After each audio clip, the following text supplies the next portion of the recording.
breaking down every game, every day in Major League Baseball. This is the Baseball Betting Show. Here is your host, Greg Peterson. A warmer from Evo. Welcome to lovely Las Vegas for the Baseball Betting Show with myself, Greg Peterson, now part of the VSiN family of podcasts, and a podcast as presented today by DraftKings and Vote Yes on Prop 27. Prop 27 is doing everything that it can to help out sports bettors in the great state of California get away from the shady bookies that they've had to deal with for so long and be able to bet online, much like over half the country is able to. The good folks out there in states like New York, Pennsylvania, they're able to. Now it's time to get California online and able to bet online. So vote yes on Prop 27, and we're voting yes on an absolutely tremendous podcast. As joining me in segment number 2, we are going to be joined by Matt Joseph. You know him better as Been Major Matt. He is going to be chatting with me about how he's gauging player props this time of year. We're going to be taking a look at the 3 games that we are going to be getting on this Friday, and on top of that, we're going to be taking a look at just a team that might be able to offer a little bit of value on the futures market, and how he'd be playing it, because futures market is, well, let's call it what it is, very dry right now. But that said, Matt does an absolutely amazing job handicapping so many things, as you can tell from his name. Does a terrific job taking a look at the great game of college basketball as well. So we're going to be joined by him in segment number 2. In the final segment, going to give you guys picks and analysis on all 3 games on the betting board for this MLB Friday as we touch them all. If you ever have a question, comment, segment idea, what have you for this podcast, you've got 1 of 2 ways to be able to fire those in. First one is my Twitter timeline at GNet_81. Keep in mind, letters EM, they mean does not matter. So as per usual, please just send those into the timeline. The other way, that is find an Apple Podcast review. If you rate this podcast 5 stars, it is very much appreciated. And then from there, you're able to fire whatever you'd like to hear on this podcast via that 5-star review. Did not get in any Twitter questions today. Before we go any further, I'm sure that there might be a few questions as to whether or not I adjusted my handicap on Yankees versus Guardians from yesterday. No, I'll be going through that in the final segment, but because both of those teams were coming off of an off day anyway, now you pretty much just get 2 off days instead. Bullpen wasn't going to be rested to start with. Really didn't adjust that at all. I will be going more in depth with my picks and analysis, what I like in that game in the final segment, but really didn't adjust my handicap for that game. But because that game did get rained out on Thursday, that means that we had just 1 game for Thursday, but it was a doozy of one. So let's recap it and try to find out a little bit more of the trends that we're seeing this MLB postseason as well. Games from yesterday is Greg buzzing about. Here is the rowdy recap. The Astros get the job done by a count of 4-2 as Air Jordan does it again. Yordan Alvarez goes deep off of Luis Castillo, his 2nd home run in the last 2 games between the regular and the postseason. He's got 39 on the season as Luis Castillo pitched a solid game, gave up 3 runs over the course of 7 innings. I know that there are many that were advocating for him to walk Yordan Alvarez in that spot. That did not happen. Andres Munoz did come out of the bullpen. He allowed a run in an inning for anyone that took the Astros run line. I personally took the money line myself. That was very, very significant. And what else was very significant was the Seattle Mariners leaving the bases loaded in the 6th inning. They left 9 men on base, went just 1 of 6 with men in scoring position as it was bend but don't break for the Houston Astros. A lot of high leverage spots. Framber Valdez gives up 2 runs in 5 2/3 innings, punched out 6 extra innings, got that big out to close out the 6th inning, and then Brian Abreu gives you 2/3 of an inning. He allowed a walk, and then Rafael Montero, he closed out the 7th and closed out the 8th. Ryan Presley, he puts a pair of men on in the 9th inning, but he was able to wriggle out of it. He gets a scoreless inning, and for the Houston Astros, on top of that Alvarez home run, you also had Kyle Tucker go deep off of Luis Castillo, his first. And if you're taking a look at the postseason right now, you've had 9 unders to 7 overs played thus far. So we've been seeing quite a few unders being played thus far. Right now, road teams have been able to do a relatively solid job. They are at 8-8. So if you've been taking a look at the underdogs to be able to win outright, they are 7-9. But due to just the juice and the juice alone, you've been able to make a little bit of money if you've been betting on the underdogs. And the way that it has been going, favorites have had a tough time covering the run line, as favorites in terms of the run line thus far this postseason, they have went just 6-10 being able to cover the run and a half. So be mindful of that. And we are very mindful of just very many ways to be able to bet this MLB postseason. Mid-major Matt Josephs, he does an amazing job being able to extract value from not just sides and totals, but a lot of player props. I know he goes with some first fives, some first threes. He finds very many ways to be able to make some money on these baseball games, and he's going to be going through quite a few of the ways that you can find some value bets that might not be the side and total for the games for Friday, and we're going to be talking about that with him next, right here on the Baseball Betting Show with myself, Greg Peterson, now a part of the VSiN Family Podcast. Breaking down every game, every day in Major League Baseball. This is the Baseball Betting Show. Here is your host, Greg Peterson. We're back to lovely Las Vegas for the Baseball Betting Show with myself, Greg Peterson, now a part of the VSiN Family Podcast. It is always a pleasure to have mid-major Matt, better known as Matt Josephs, on the show. He does amazing work doing a wide variety of things. I know that he did a great job with his college football previews over there at Athlon Sports. His name is mid-major Matt, so as we know, he does a great job taking a look at college basketball. I know that he's doing some work over there for the ESPN affiliate radio in Richmond, Virginia as well. He does a great job with that show as well. So list goes on and on. Matt covers a little bit of everything and does so very well. And you're able to follow Mid-Major Matt on Twitter at easy enough, Mid-Major Matt, all together. And always a pleasure to have you aboard, my friend. Thank you. No problem, Greg. Looking forward to chatting with you about some baseballs. We got a busy slate coming up. Yep, we've got an extra game because, well, we were supposed to get Guardians versus Yankees yesterday. That game got washed out. And does that affect the way that you take a look at this Guardians versus Yankees game? Because if they were playing on back-to-back games, if they were playing on back-to-back days, that was something that would have affected me a little bit. You get a little bit less bullpen use, what have you, but just because they were coming off of an off day to begin with, this really doesn't affect my handicap for this game. If anything, I might be willing to take a look at it over just a little bit because it goes from a night game to a day game, but this really doesn't affect too much of how I look at this one. Well, I'll tell you, the one thing it's affected already today, I had gotten over 4.5 strikeouts for Shane Bieber, a number I really liked. It eventually flipped over to 5.5 on the book I got it from, and now they basically took all the numbers down, re-put them back up, and it's 5.5. So there will be no 4.5s for me. But yeah, I don't know necessarily how much this is going to do for this game. I think it's going to more affect the back end because now neither team has a day off. I think that's going to be where the issue is. And if one of these pitchers had a drastic day versus night split, that makes a difference. But other than that, I think we'll feel more the effects in game 4, if there is one, than game 2. Yep, I do think so as well, because now these teams are not going to have an off day, so that is going to be affecting them a little bit. And if the Astros are able to close out in 3 games, that gives them all the more rest going into a potential American League Championship Series against either of these teams as well. So the long-term effects are going to be there. I really don't think that there's going to be too many effects for the game that we're going to be seeing on Friday. And then in terms of that game, we are seeing Cleveland Guardians hovering in that neighborhood about a plus 125, might be finding it a penny or two better / worse with the Yankees with Nestor Cortez minus 135 with a total between 6.5 and 6. And I just think that especially with this now being a little bit more of an afternoon game, that the ball is going to be flying a little bit more in New York. It is October. It's a little bit cooler, but I think that plays a little bit of an impact.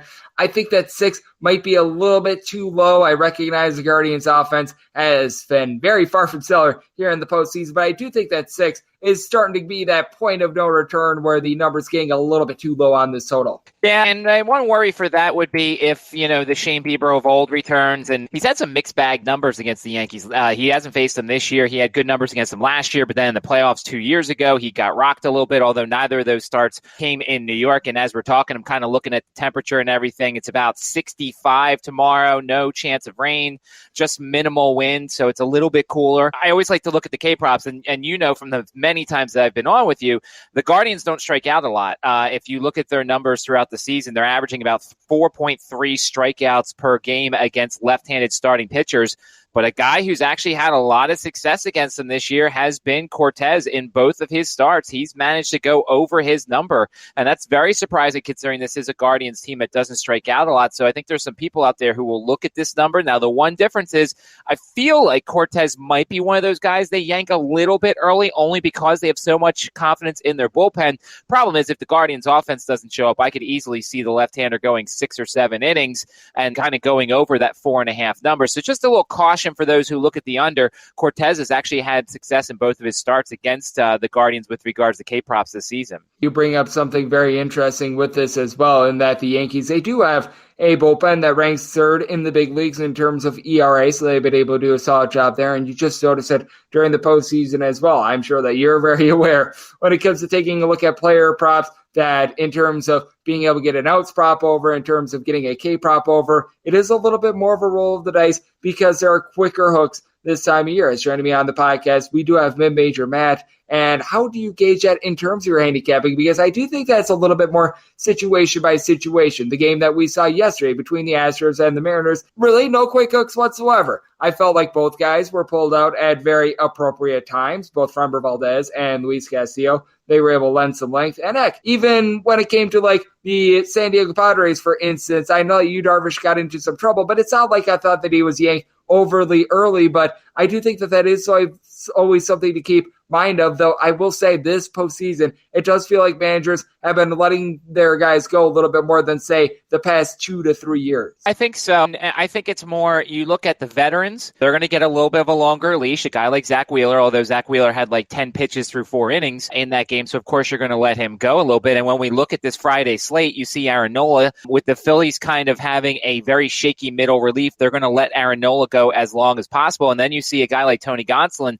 and Dave Roberts has already said 75-ish pitches, and we've already seen a little bit of movement in his K prop. It was 2.5, heavily juiced to the over. Now it's 3.5, heavily juiced to the under. So kind of interesting to pay attention to. I think Snell's also kind of in that like 5-ish innings, or if he gets in trouble, they're not afraid to yank him because he's a guy that can start really good, and then he goes down very quickly when he loses, command a little bit. And it's very interesting to see if Blake Snell gets off to a dynamic start as well, because just look back at the World Series a few years ago as well, though obviously that was with the Tampa Bay Rays. This is now with the San Diego Padres, and Mr. Melvin in that Padres dugout, I do think that he's one of the best in the game. So I do think that he's going to be able to maneuver a little bit better. And you are mentioning that Dodgers versus Padres game, and that I do think that is an intriguing one. Total on this game is anywhere between 7 and 7.5, and this is a game that I really like to the under, because you mentioned it with the LA Dodgers. They're probably not going to be throwing out their Tony Gonsolin very long. I'm thinking he probably gets 4 innings. He might get more like 3 1/3. I'm thinking it's going to be somewhere in that neighborhood of 4 personally when it's all said and done. And when it comes to San Diego, they just have had a really tough time generating offense at home.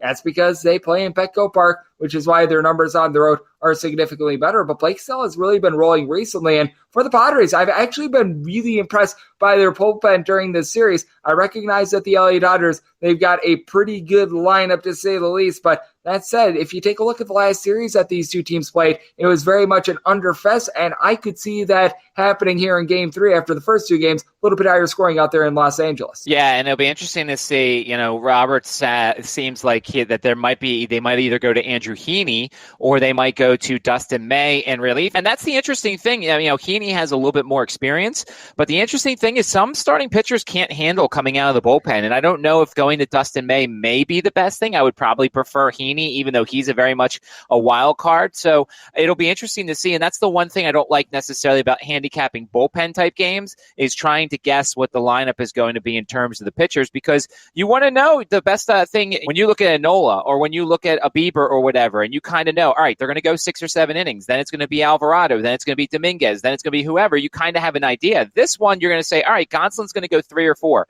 Then maybe Heaney goes 3 or 4. Then I don't know. And we don't know what the game's going to be. So that's what kind of makes it a little bit harder when it comes to these bullpen games, especially in the postseason, where I do think Gonsolin could get yanked pretty quickly. I do think Heaney could get yanked pretty quickly. Yep, I do think so as well. And when it comes to the LA Dodgers, no shortage of arms are going to be available for them because of the off day as well. And when it comes to the San Diego Padres, they've been able to do a better job of being able to mix and match in terms of their bullpen as well. So that shall be very interesting to take a look at as well. And then I know you're a man that you've got some Philadelphia in your heart, and that's the most, shall we say, murky game for this Friday, because with the Atlanta Braves, we don't know as of the time of recording this if it is going to be Spencer Strider or if it is going to be Charlie Morton. And very interestingly, a few books have posted up any pitcher of the Atlanta Braves versus Aaron Nola of the Phillies, with the Phillies on all of those numbers being a minus 115 favorite, plus 105 on the Atlanta Braves. And I just can't bet this number until I know whether or not it's going to be Spencer Strider or Charlie Morton, because with Morton,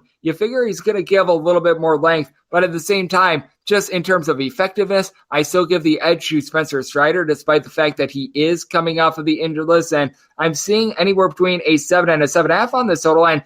I can't bet that either, because if Spencer Strider comes out with the way that the Atlanta bullpen is able to back him up, even if he doesn't lend a lot of length, I'd be willing to take a look at the 7.5 under. I would not be willing to do that with Charlie Morton as his struggles both against Philadelphia and on the road. I'm not sure how much the starting pitcher affects you in this one, but I do think that this is a pretty significant one in terms of Braves versus Phillies, because it just feels like it's going to be a completely different ballgame depending upon which guy goes out there. Well, Strider pitching would mean I'd bet something in the first 3 or the first 5, because as you said, Strider's not going to go very long. I think he said he's only had 1.5 bullpen sessions as he started to ramp back up. So that tells me about 3 or 4 innings. And it's weird, because you wonder, they probably would have gone to Strider if they were down 2-0. The fact that it's 1-1, they almost feel like they can buy themselves a little bit. But what's the big difference 24 hours later in terms of Strider's availability? I'd almost say just go with him for game 3. And that way, if you get a lead, then you go Morton game 4 and you go Fried game 5. And the toughest thing for me, and kind of balancing the Phillies fandom aspect of this, is, look, Aaron Nola's been great the last 2 starts. He's been fantastic. And if you go back to mid-September, he had 2 straight starts against the Braves. He was awful in Atlanta and he was fantastic at home. There's going to be some nerves. First home game in Philadelphia for 11 years. And this is going to sound like a fan, the Phillies have 2 easy outs at the top of their lineup right now. Schwarber is 0 for 16 with 8 strikeouts so far in the postseason. And Rhys Hoskins is either the hottest batter on earth or the coldest batter on earth. That kind of starts things out a little slowly for the Phillies. And you know how the Phillies fans are. We love our teams, but the boos might start to come a little bit if there's some early struggles. So there's a lot of factors that are kind of swirling around this. That's why I'm looking first 3 or first 5 as Strider pitches. And if Morton pitches, then we'll kind of finagle some things a little bit and kind of see where we want to go there. No question. It should be very fascinating to see what we get in terms of whether or not the Atlanta Braves are going to be going with Charlie Morton or Spencer Strider. It completely changes my handicapping on this game. So these very early numbers, I am not going to be going with them until I know exactly who is going to be pitching in this. As mid-major Matt Josephs is joining me on the podcast. And Matt, just in terms of what we're seeing in the postseason in general, just the more that I take a look at the postseason, I was feeling this way to start with, but I really do feel like at this point the Astros, they have the easiest road to the World Series. I do ultimately think that when it's all said and done, the Dodgers are going to be able to get by the San Diego Padres. And with the Atlanta Braves, I do think that they're going to be able to will out the series against the Phillies. So that's a series I certainly do see going 5 games. And at this point, the Phillies winning 2 out of the next 3, I would not be shocked at all. But I just take a look at everything in terms of postseason, and I do think that there are many things up in the air. I think that there's great value in terms of betting just game to game at this point. And the only thing I'd be taking a look at is perhaps the Astros make the World Series, because I feel like that's right now the easiest road and right now what is probably the most inevitable of everything that we're seeing in the postseason. Yeah, and the one thing I don't necessarily like about that, and that's also personal preference with a lot of things in gambling, personal preference, juice tolerance, things like that. You know, I'm looking at one book now and the Astros are minus 120 to win the American League, and that's probably about right. That's the way it would be priced. I don't love taking futures like that, especially in a sport like baseball that where things could happen. Somebody gets hurt, you know, a lineup changes a little bit. I don't usually love playing minuses. It's almost like if you really think the Astros are going to win, you know, and get there, you could almost try and roll over the money lines a bunch of times. I know they might lose, but, you know, it's a personal preference thing. Obviously, there's a lot of people who listen to this podcast who'd be like, minus 120, great, sign me up. I'm going to take it. Just for me, when it comes to a futures type thing, I actually think the Yankees plus 155 would have a little bit more value. But then again, if I don't think the Yankees are going to win the American League, then it has no value at all. It's just personal preference, right? Yep, I'm right there with you on coming into the postseason. I said this as well. If you're taking a look at MLB futures, you probably missed the boat. Doing some money line rollovers on series is the way that you'd want to be going rather than just taking a look at odds to win dependent on a team like the Astros, which I did think was a good bet going into the World Series, but being able to do a little bit of a money line rollover, I felt like would be able to give you the best bang for your buck. So we are in agreement on that, Matt, and I'm sure that we're in agreement that we are going to be getting some great postseason action here the next few weeks. And Matt, I know that you, much like myself, are getting set for what is going to be an incredible college basketball season as well. You handicap a little bit of everything, and you do so very well. Love the good people at home. Know how they're able to follow you on social media and everything that you've got going on in general. Yeah, at Mid-Major Matt on Twitter, and the ramp-up begins and continues for college basketball. I was just down in Charlotte for the ACC Basketball Media Day, had some interviews with players and coaches, and kind of got a vibe as to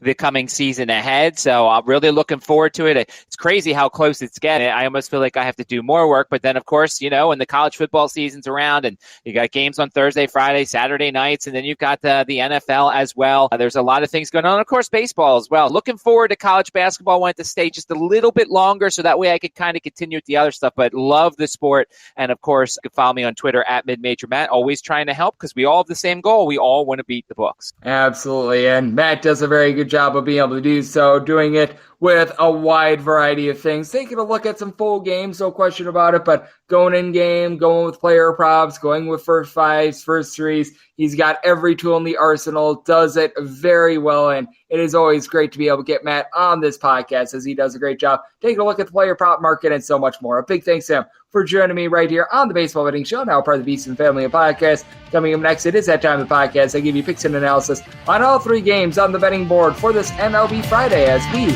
touch them all. Breaking down every game, every day in Major League Baseball. This is the Baseball Betting Show. Here is your host, Greg Peterson. And we're back in lovely Las Vegas for the Baseball Betting Show with myself, Greg Peterson, now part of the Beast and Family Podcast. It is always a pleasure to get on our good friend Matt Josephs, better known as Mid-Major Matt. Absolutely terrific handicapper. He does a great job taking a look at a wide variety of things. He does a nice job day in and day out looking at the MLB, but on top of that, I know that he's been doing a great job with his college football previews and all of his articles over there at Athlon Sports. You're able to catch him if you're out there in the Richmond area and the ESPN radio affiliate over there as well. Big thanks to him for joining me in the last segment, and as you can tell by the name, he is primed up for college basketball as well, and it's something that's going to be on the horizon after baseball season, and it is primetime baseball season as we've got three great games for this MLB Friday. Time to give you guys picks and analysis on all three as we touch them all. If a game is listed on the betting board, Greg has a side and a total on it, so it is time to touch them all. Do note that as per usual, any changes that are made to these plays will be listed up on my Twitter feed at GNR_D1. Going to be going with the two National League games, and then we've got the straight American League game for today in the Guardians versus the Yankees because we did not get that game yesterday, so that'll keep things all nice, neat, clean, and easy. Now, do note that I am doing this as Atlanta is unsure of who they're going to be going with their starter. Ironically enough, that'll be the first game, so we are going to be going through right about now, 961, 962. It is the Braves. They are on the road facing off against the Philadelphia Phillies. We know that it's going to be Aaron Nola for the Phillies. For the Braves, it is to be determined. They might be going with Charlie Morton. They might be going with our good friend Spencer Strider. And Circa actually has a number on this game. They've got the Phillies against any pitcher, which is exactly how it reads, at a minus 115 and a plus 105 on the Braves. So the Phillies are the minus 115 favorite. 7.5 is the total. The under is minus 120 and the over is even. I've handicapped this as if we are going to be getting Charlie Morton, and with Charlie Morton on the mound, I set the Braves at a plus 115. If we would get Spencer Strider, he would be a 10-cent upgrade. I would be setting the Braves at a plus 103 if we do get Spencer Strider. So I am not firing in on this with any pitcher listed as of right now. We are going to see who the starter is going to be and adjust from there. But it is a 10-cent difference for me between Strider and Morton, and this despite the fact that Spencer Strider, I think that if he does go in this game, he is going to be only able to deliver a limited amount of innings, because with Spencer Strider, it will be his first time out there and darn near a month, spent some time on the injured list, so that is sort of the dangerous game that you are playing. But with Spencer Strider, when he has been fully healthy, 12 strikeouts per 9 innings. His last start, ironically enough, was against the Philadelphia Phillies. You have to go back to the 18th of September for that. Gave up 1 run in 6 innings, punched out 10. Heck, he had gotten 9+ strikeouts at each out of his previous 4 starts, giving up a combined 5 earned runs in that time span. And Strider has been the better road pitcher this season. 3.25 road ERA, 3.17 home ERA. He gave up 4 home runs in 61 innings on the road. Now, he is a rookie. This is pretty much the most innings he's thrown in a season since he got out of, I would say, traveling ball as a child and things like that, so that does weigh on this quite a bit. But you do take a look at Charlie Morton, and the trepidation that you've got with Charlie Morton is that he has had his struggles on the road this season. A 3.05 home ERA, but a 5.72 ERA on the road, and on the road he's given up about 1.7 home runs per 9 innings, and he comes in not so great form in his last 5 starts. 6.23 ERA, giving up 7 home runs over the course of 26 innings against the Philadelphia Phillies this season. In 5 starts, he has given up 17 runs, 16 of which earned 26 in a third inning, so that's good for a 5.47 ERA. This is a Phillies team that has gotten to him, and if it is Charlie Morton on the mound on the 7.5, I would be looking at the over. If you would be getting Spencer Strider, I would look at the 7.5 under. Now, if Spencer Strider is out there, I would still be willing to take a flat 7 over, but not the 7.5 like we're seeing right now, so it does weigh very heavily as to who we are going to be getting in terms of the starting pitcher for the Atlanta Braves, and you know who's going to be going for the Philadelphia Phillies, Aaron Nola, who throughout his career, he's always been a better home pitcher than road pitcher aside from this season.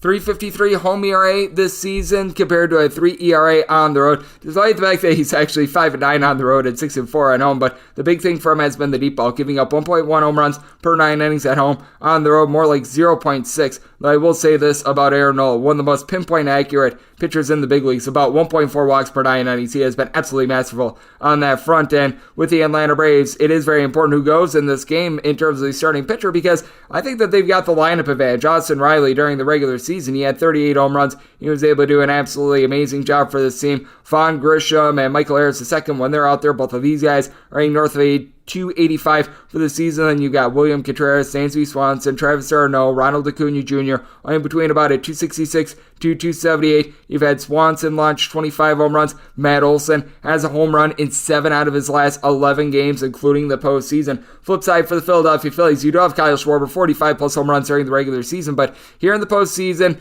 it has been a little bit more bare for him. He was able to do a solid job in the wild card round. Thus far in the divisional round, he's got as many hits as myself and only hitting about a 215 overall for the season. Been a really good series for Bryce Harper. He's got a home run, 6 hits after coming off the injured list that last month or so. He wasn't looking so great. You know what you're able to get out of guys like Gene Segura, Alec Boehm, both hitting a 275 during the regular season, but Bryson Stott, second half of the season, he was hitting about a 275. Brandon Martian's coming over to the Phillies hitting a 275 as well, but also with the Atlanta Braves, even though Spencer Strider, if he gets a start, he won't be able to lend as much length as Charlie Morton. The Braves have the clear bullpen advantage. AJ Minter, a 2 ERA during the season. Colin McHugh, sub-3 ERA. Dylan Lee, 2.25 ERA. Rossio Iglesias, since he has come over from the Angels, a sub-0.75 ERA. And then for the Philadelphia Phillies, Seranthony Dominguez, that's coming off the injured list between the regular and postseason, north of an 80 ERA. They've been using Zach Eflin out of the bullpen, and it's been Eflin awful. He very nearly blew game 1 for this team. They've been utilizing Noah Thor Syndergaard out of the bullpen, not a natural spot for him. Brad Hand is back, that's solid, and David Robertson, whenever he's been out there, has been solid, but I don't think that David Robertson is going to be available for this game. So clear advantage when it comes to the bullpen is on the Atlanta Braves, but clear pitching advantage, I think, regardless of which starter you get in terms of Strider or in terms of Morton, it does go with Aaron Nola. So if the Braves do trot out there Charlie Morton, I'm going to be saying the Phillies as a -113 favorite, -103 if Spencer Strider is on the mound, and this impacts the total as well. With Strider on the mound, 7 or less, looking at an over 7.5 or higher to the under. With Morton, 7.5 or less, looking at an over 8 or higher to the under. 963, 964 is going to be the DK Nation pick, as we've got the LA Dodgers. They are on the road. They're facing off against the San Diego Padres. Tony Gonsolin is going to be going for the Dodgers. Blake Snell is going to be on the bump for the Padres. And the Padres are a slight underdog. You're getting them between +105 and +110, between -115 and -125. The number on the Dodgers, mostly 7.5s on the board right now. I'm seeing one straight 7. Over is -125. The under is +105. Rest of the board, I'm seeing 7.5. Under is -122, -125. The over is between even at +105. DK Nation pick is going to be on the total under. I set my total more around a 6.7. I know that the LA Dodgers are averaging right around 5 runs per game. That has been absolutely supreme, but you take a look at the way Blake Snell has been able to pitch, and it has been absolutely masterful for the San Diego Padres team. A very rough start to the season for them, but still has always been able to get that good swing and miss stuff going, as he has been able to give you a strikeouts per 9 rate that hovers in the neighborhood of 11. And if you date it back since July 23rd, this is regular season starts, 14 in total, posted up a 2.19 ERA, really was able to reduce the walks in this time span as well, getting only about 2.3 walks per 9 innings, which has always been a little bit of a bugaboo for Blake Snell, because ever since he came over to the San Diego Padres, it's been more like 4.2 walks per 9 innings, but he is really starting to hit his stride now. Bugaboo team for him has been the LA Dodgers, as the LA Dodgers have been for so many bunches, because you do have Mookie Betts. He's been able to supply 35 home runs, hitting at 270 overall for the season. Then you've got so many guys on this roster that have been able to exceed 20 home runs this season. Max Muncy, Will Smith, throwing their Trey Turner, Freddie Freeman, all with at least 21 home runs this season. Muncy, not the world's greatest batting average, but last 35 days of the season, hitting about a 250. Will Smith, about a 345 on base. Trey Turner hitting nearly a 300. Freddie Freeman, nearly a 325. And then you've got someone like a Trace Thompson, who's been able to do 270 for the team. Justin Turner, Gavin Lux. These guys have been able to move the line, but for the San Diego Padres, this bullpen looks fortified finally, because Josh Hader is finding that good Josh Hader form from before. Last 12 outings has not allowed an earned run. Did give up an unearned run when LA came to San Diego to end the regular season, but he has been able to do a solid job. And for Tony Gonsolin, you're going to be expecting not a lot of length here. He made one start to end the regular season after he went on the injured list in very late August. That was 2 innings, giving up 1 run against the Colorado Rockies. I would expect Gonsolin to go maybe 4 innings if you're lucky. I'm thinking somewhere in the neighborhood of 3 and 4, but he overall for the season has been able to do a very solid job. And this is a Padres offense that they rank in the bottom 5 in terms of offensive runs produced when they have been at home this season, as they've actually been producing right around 5 runs per game on the road, just because Petco Park, one of the most pitcher-friendly ballparks that you're going to find in the big leagues. We have seen it with someone like a Will Myers. It's over 300 on the road, hitting sub 230 at home thus far this season. You do have a lot of guys hitting in the neighborhood about a 238 to a 250 overall for the season. Awesome Kim, Jerickson Profar, Juan Soto, and Jake Cronenworth, they're on that fold. And for Cronenworth, he had that nice home run in game 2, but certainly has been up and down for him. Other than Manny Machado, you really don't have a constant in terms of being able to supply power. Machado has already been able to go deep twice in this series for the season, about 30 bombs, sitting at 300, but on top of Josh Hader in the bullpen, you've got a few other pieces as well, as I like the way that Robert Suarez has been able to pitch. He's been able to give you a sub-3 ERA. Tim Hill has actually been able to do a solid job as well. Flip side for the LA Dodgers, they are going to be relying very heavily on their bullpen, but they had the top bullpen in the National League in terms of ERA. You do not have Craig Kimbrell on this roster. That's very big, and I wouldn't be surprised if someone like a Dustin May is going to be able to piggyback off of what we're going to be able to get out of Tony Gonsolin. You might see a little bit of Andrew Heaney as well. Heaney, a little bit of a roll of the dice, gives up a lot of home runs. Good news is he is pitching out there in Petco Park, but Yancy Almonte, throw in there in a Dodgers uniform and in a Dodgers uniform only. Chris Martin, Alex Vesia, all these guys with a sub 250 ERA, been able to get some good innings recently out of Tommy Kahnle as well, a very well rested bullpen, so I do think that that is going to be rock solid for the LA Dodgers. But with that said, I do give a little bit of an edge to Blake Snell, because I do think that he's going to be able to offer some length, and the bullpen of the San Diego Padres has yet to allow an earned run in this series. I do think that pitching in Petco is going to lend to a very pitcher-friendly game, so this is a total that I did set very low. My DK Nation write-up is going to be on the under, as I did set my total at a 6.4, so even at a 6.5, I'd be considering an under in this spot. And when it came to the San Diego Padres, set them as minus 121 favorite, so I'm going to take a shot on the Padres on the money line. And then our added game to the board of 965, 966, as it is Cleveland Guardians. They are on the road facing off against the New York Yankees, as you have Mr. Nestor Cortez going for the Yankees, and Shane Bieber, he's got a fever for getting outs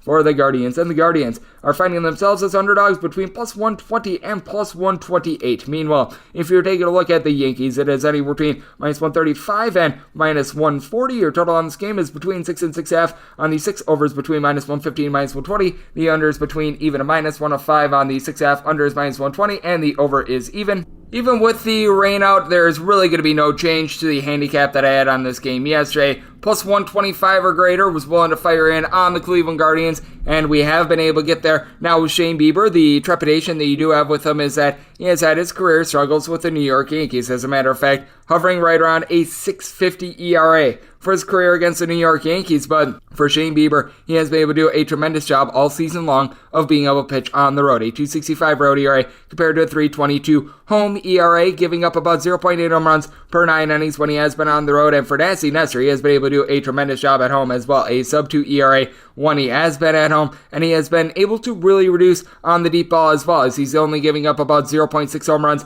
per 9 innings when he is at home. The thing with the Cleveland Guardians is that I do think that they're going to do a better job of moving the line. This is a Guardians team that they ranked second to last in terms of total home runs in the MLB this season, but with that said, you've got 5 guys at the top of this lineup. They're able to hit at least a 280. Oscar Gonzalez, Andres Gimenez, Steven Kwan, Amid Rosario, and Jose Ramirez. Ramirez, really the only guy in the team that hit more than 20 home runs, 29 bombs, 125 RBI, but Andres Gimenez is able to give you a little bit of pop. I like what I've been seeing out of Josh Naylor. His righty-lefty splits are not necessarily so great, so they need to play those matchups accordingly, but also with the Cleveland Guardians, bullpen has been absolutely supreme. Let's call it what it is. Emmanuel Clase, James Karinchak, both of these guys, sub-2 ERAs, the best 8th and 9th inning duo in all of baseball, and then you got Trevor Steven and Yadier Dos Santos, both being able to give you a sub-3 ERA for the Yankees. Bullpen overall for the season has been solid, third best in terms of bullpen ERA. Clay Holmes has been a little bit, shall we say, shaky recently, but Lou Trevino, ever since he came over to the New York Yankees, has been able to do a rock-solid job. .166 ERA. I would have probably shaded down my total just a tad for the extra off day, but with that said, they are already dealing with the day off. They really didn't expend the bullpen overly much in game one, which is why I really didn't shade this number down too much, and now with clearer skies, I do think that's going to cause for a little bit of better hitting conditions, which is going to help out the New York Yankees, because this is a Yankees team that they do rely upon the deep ball, and I do think that this game being played during the day actually helps out a little bit in terms of the deep ball as well, because now it's mid-October, a night game, it gets a little bit more cool, so maybe a ball like the one that we saw from Josh Donaldson a couple nights ago that it hit the top of the wall, perhaps it goes out during the daytime, and I do think that that is something that you do want to be taking into account, because they led the big leagues in terms of home runs. Aaron Judge no doubt did that, as he was able to slug out 62 bombs this season while hitting above a 300, but on top of that, Anthony Rizzo, Giancarlo Stanton, both of these guys, a combined 63 home runs of their own, both of these guys along with Donaldson, hitting below a 230 overall for the season, but Isaiah Kiner-Falefa moves the line, hitting at 260, so that is going to be help out this team. They're going to see if they can get anything out of Matt Carpenter. I'm not really banking on that, but I think that you can bank on someone like Jose Trevino being able to step up for this bunch as well. Both of these teams do a solid job of being able to put bat to ball. I do think that Shane Bieber is going to be able to do a solid job here. And for Nestor Cortez, I do feel like he's been perhaps pitching a little bit above his skis recently. If you take a look at the batted balls at home, he has been getting a tad bit lucky on them. Overall, opponents have been hitting below the Mendoza line of 200 at home. As a matter of fact, a .161. He's been only giving about 2.4 walks per 9 innings, but I do think that the Guardians are going to be able to go death by a million cuts. I think that Bieber is going to give up a few runs of his own, but I do think that the Guardians are going to do a good job playing some station-to-station baseball. I'm going to take a plus 125 or greater with the Guardians. I think that this total should be low. I set it at a 6.7, but now, especially with the sixes, I'm going to be willing to take a look at this total over as well, and that wraps things up for the Friday edition of the Baseball Betting Show, now part of the VSiN Family Podcast. A big thanks to Mid-Major Matt, better known as Matt Josephs, for joining me in the last segment. If you do like hearing from this fine podcast, Coast to Coast Soups, you're able to subscribe wherever you get your podcasts, Apple Podcasts, Google Play, Spotify, Stitcher, and TuneIn. If you have a question, comment, segment idea, what have you for this podcast, you do have one of two ways to be able to listen. First one is my Twitter timeline at @Unit_D1. Keep in mind, letters EM, naming does not matter. So as per usual, please do send these into the timeline. The other way, that is fine, an Apple Podcast review. If you rate this podcast 5 stars, it is very much appreciated. From there, you're able to find whatever you'd like to hear on this podcast. By that 5-star review, I'm coming at you guys every single day throughout the baseball season. That means I'm coming at you once again tomorrow. Thank you so much for tuning in.